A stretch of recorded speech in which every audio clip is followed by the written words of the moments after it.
السلام علیکم ورحمۃ اللہ وبرکاتہ۔ منتخب حدیث کلمہ طیبہ، پیج نمبر 89 موت کے بعد پیش آنے والے حالات پر ایمان۔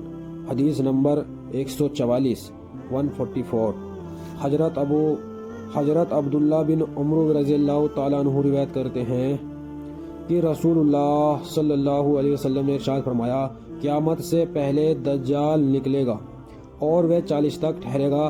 اس حدیث کو روایت کرنے والے صحابی حضرت عبداللہ بن عمرو رضی اللہ تعالیٰ عنہ فرماتے ہیں کہ میں نہیں جانتا کہ رسول اللہ صلی اللہ علیہ وسلم کا مطلب 40 سے 40 دن تھے یا 40 مہینے یا 40 سال۔ آگے حدیث بیان کرتے ہیں کہ پھر اللہ تعالیٰ حضرت عیسیٰ بن مریم کو دنیا میں بھیجیں گے، گویا کہ وہ عروہ بن مسعود ہیں، یعنی ان کی شکل صورت عروہ بن مسعود سے ملتی جلتی ہوگی۔ وہ دجال کو تلاش کریں گے اور اس کا تعقیب کریں گے، اس کو پکڑ کر اس کا خاتمہ کر دیں گے۔ پھر 7 سال تک لوگ ایسے رہیں گے کہ 2 آدمیوں کے درمیان بھی آپس میں دشمنی نہیں ہوگی۔ پھر اللہ تعالیٰ ملک شام کی طرف سے ایک خاص قسم کی ٹھنڈی ہوائیں چلائیں گے، جس کا یہ اثر ہوگا کہ روئے زمین پر کوئی ایسا شخص باقی نہ رہے گا جس کے دل میں ذرہ برابر بھی ایمان ہو۔ بہرحال اس ہوا سے تمام اہل ایمان ختم ہو جائیں گے، یہاں تک کہ اگر تم میں سے کوئی شخص کسی پہاڑ کے اندر بھی چلا جائے گا تو وہاں ہوا وہیں پہنچ کر اس کا خاتمہ کر دے گی۔ رسول اللہ صلی اللہ علیہ وسلم نے فرمایا کہ اس کے بعد صرف برے لوگ ہی دنیا میں رہ جائیں گے، جن کے دل میں ایمان سے بالکل خالی ہوں گے۔ ان میں پرندوں والی تیزی اور پھرتی ہوگی، یعنی جس طرح پرندے اڑنے میں پھرتیلے ہوتے ہیں، اسی طرح وہ لوگ اپنی غلط خواہشات کے پورا کرنے میں پھرتی دکھائیں گے اور دوسروں پر ظلم و زیادتی کرنے میں پرندوں والی عادتیں ہوں گی۔ بھلائی کو بھلا نہیں سمجھیں گے اور برائی کو برا نہیں جانیں گے۔ شیطان ایک شکل بنا کر ان کے سامنے آئے گا اور ان سے کہے گا، کیا تم میرے حکم نہیں مانو گے؟ وہ کہیں گے، تم ہم کو کیا حکم دیتے ہو؟ یعنی جو تم ہم کو کہو وہ ہم کریں۔ تو شیطان انہیں بتوں کی پرستش کا حکم دے گا اور وہ اس کی تکمیل کریں گے، اور اس وقت ان پر روزے کی فرمانی ہوگی اور ان کی زندگی بظاہر بڑی اچھی پیش و نسات والی ہوگی۔ پھر سور پھونکا جائے گا، جو کوئی اس سور کی آواز کو سنے گا اس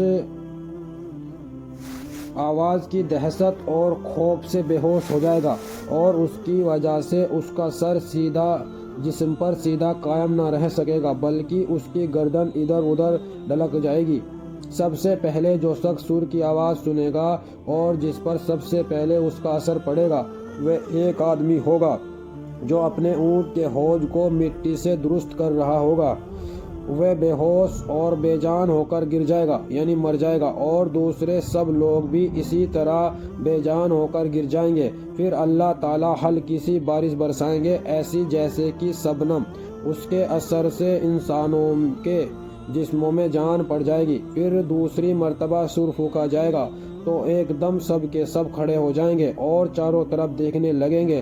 پھر کہا جائے گا کہ لوگوں اپنے رب کی طرف چلو، اور فرشتوں کو حکم ہوگا کہ انہیں حساب کے میدان میں کھڑا کرو، کیونکہ ان سے پوچھ تاچھ ہوگی اور ان کے اعمال کا حساب کتاب ہوگا۔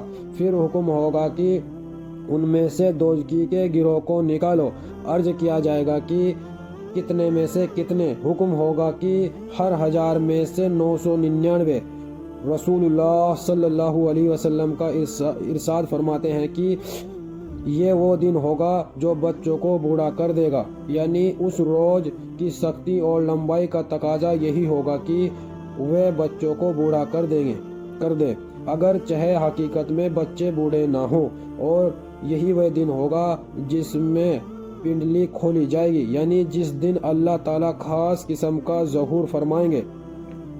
ایک اور روایت میں اس طرح ہے کہ جب صحابہ اکرام رضی اللہ تعالیٰ عنہ نے سنا کہ 1000 میں سے 999 جہنم میں جائیں گے تو اس بات سے وہ اتنے پریشان ہوئے کہ چہروں کے رنگ بدل گئے۔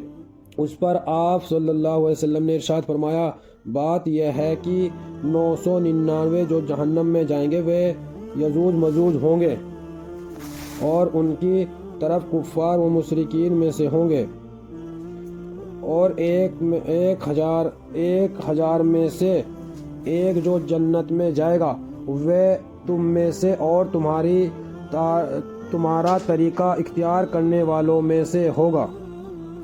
اللہ تبارک و تعالی ہم سب کی حفاظت فرمائے اور ہمیں نیک باتوں پر چلنے کی اور عمل کرنے کی توفیق عطا فرمائے۔